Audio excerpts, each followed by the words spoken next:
Yeah, it freaked me out as a kid. I still sleep with the nightlight on. That thing scared the pants off me when I was young. I was scared to go to bed every night. Absolute terror. So many children go to bed terrified of what's under their beds or in their closets. But who are those entities? Today we're going to take a look at the true life story of one such individual, Herbert J. Boogieman.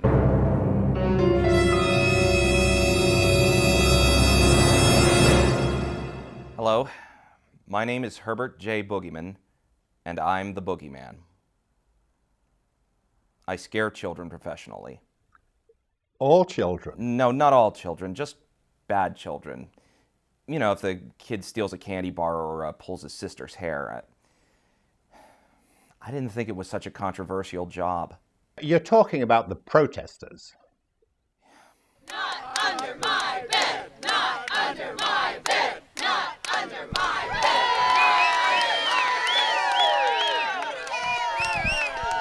bed! For too long now, this menace has been plaguing our homes and terrifying our children. We cannot take this any longer. We will be heard. Not under my bed! Not under my bed! Not under my bed! Not under my bed! Not under my bed! We have already brought action against the bump in the night. And now we have our sights set on the boogeyman, the thing under the bed, and the creature in the closet. Hi, I'm the thing in the closet. I kind of work in the same vein as the boogeyman, except I only scare little children that don't eat their vegetables. Numb has been a real pain lately. Poor Boogie just hasn't been the same with all this. Honestly, I'm a little worried about him. I don't see what they're all that upset about. I'm really not that good at scaring children. I don't know what it is. Maybe the world's just a scarier place. Or maybe it is me. I don't know. Listen, I'm afraid of three things: global warming, rising gas prices, and terrorism. I do not have time to be afraid of the boogeyman. Do you enjoy your job? I know I used to. Now it's just a job. How long have you been the boogeyman? About 15 years.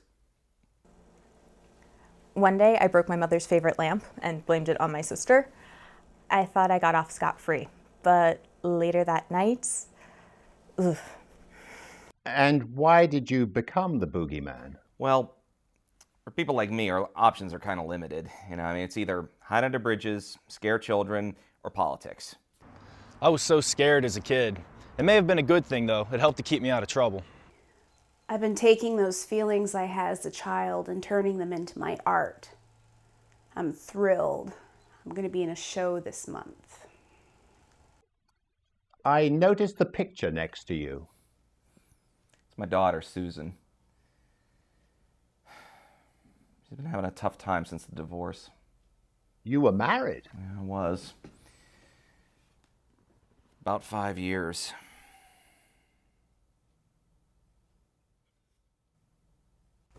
Met Herbie in college.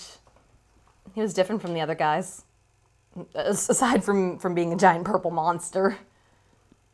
He was sweet. Susan's been taking the divorce really hard. She's been acting out a lot lately. Herbie used to love scaring children.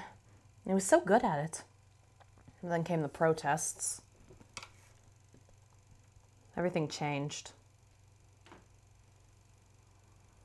You know, I don't know who I would be today if I hadn't been scared into being a good kid by the boogeyman. The boogeyman really toughened me up. Maybe the man that I am today.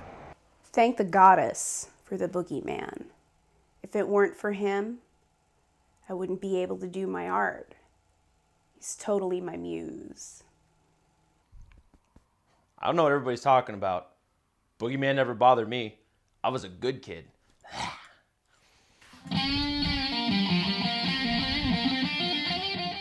Do you think it's important that you continue to be the boogeyman?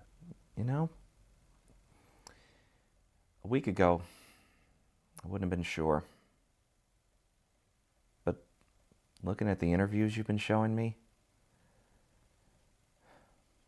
I'm starting to see the importance of my work. I feel like a new monster. I've got that spark back.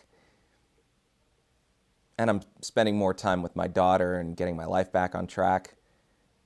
Also, Numb's lost some of its credibility lately, and that's taken a lot of heat off the supernatural community at large.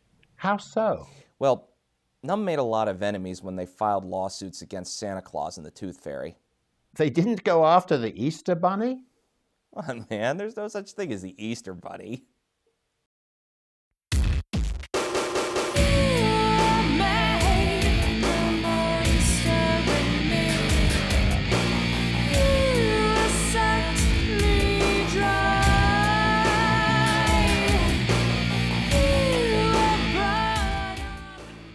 Well, I guess the boogeyman is a little scarier now.